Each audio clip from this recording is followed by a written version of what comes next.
എങ്ങുമെത്താതെ പൊയ്യ പഞ്ചായത്തിലെ പൂപ്പത്തി കാടാംകുളം നവീകരണം. സംഭരണശേഷി കുറഞ്ഞതൊരു പിന്നാലെ കുളത്തിൽ പുല്ലും ചണ്ടിയും പായലും നിറഞ്ഞിരിക്കുകയാണ്.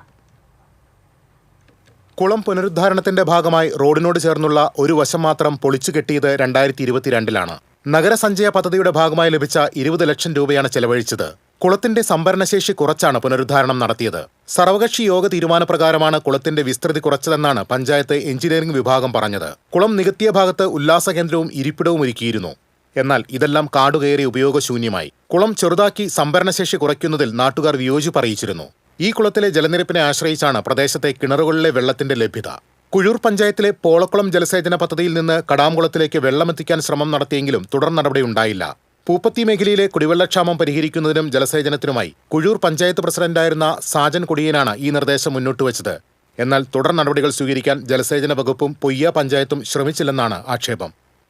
TCV മാള.